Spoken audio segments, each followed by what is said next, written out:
삼성물산 진단 좀 부탁드려요. 피치 못하게 장투 중인데요. 라고 써주셨습니다.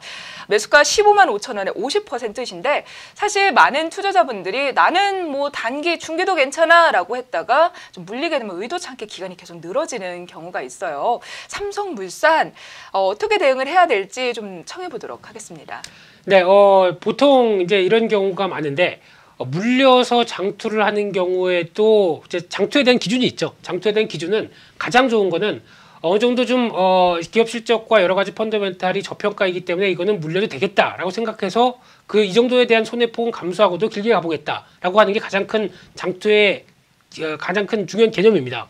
근데 오히려 가격만 보고 고점에 이 정도에 샀는데 주가가 하락하다 보니까 이것 때문에 그냥 어쩔 수 없이 가져가는 거는 장기 투자가 아니라 어떻게 보면은 자기 손실 회피입니다. 그러니까 자기 손실을 감안하지 못하고 그냥 어쩔 줄 몰라서 그냥 안고 있는 상태, 이 정도로만 표현하시는 게 더 어떻게 보면 좀 날카롭게 말씀드리면 맞지 않나 생각되고 있는데요.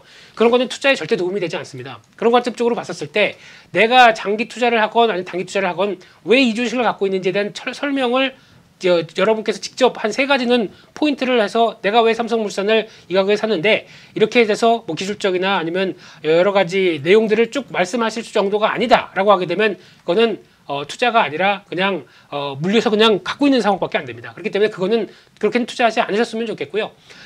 좀 서두가 길었습니다. 그런 관점 쪽에서 보게 되면은 삼성물산 같은 경우 지금 가장 중요한 부분들이 일단 지금 최근 들어서 나오는 부분들은 큰 모멘텀이 없습니다. 왜냐하면 삼성물산이 갖고 있는 지금 실적에 대한 부분보다 시장이 바라보는 부분들은 삼성그룹 전반적으로 갖고 있는 삼성그룹의 어떤 지주사 역할의 위상 이쪽에 대해서 포인트를 맞추는데 삼성바이오로직스가 자꾸 회방을 놓기 시작하죠. 그런 관점 쪽에서 봤었을 때는 아직 삼성바이오로직스의 결론이 날 때까지는 이재용 부회장의 승계 문제나 여러 가지 삼성그룹에 대한 흐름들은 조금 더 어떤 오리무중으로 빠질 수밖에 없습니다. 그렇기 때문에 주가가 가고 싶어도 못 가는 아예 시장이 뭐 2300, 2400식으로 가야 뒤늦게 따라가는 현상들이 나올 수밖에 없다라는 쪽으로 보게 되면 저라면은 만약에 좀 시장 대비해서 못 갔다라는 관점 쪽에서 주가가 13만 원대 안쪽까지 들어온다라고 하게 되면 저라면은 그냥 정리하고 손절하고 다른 종목들 쪽으로 일단 폭을 좀 줄인 다음에 보시는 게 더 맞겠다. 이렇게 아쉽지만 정리해서 말씀드려야 될 것 같습니다.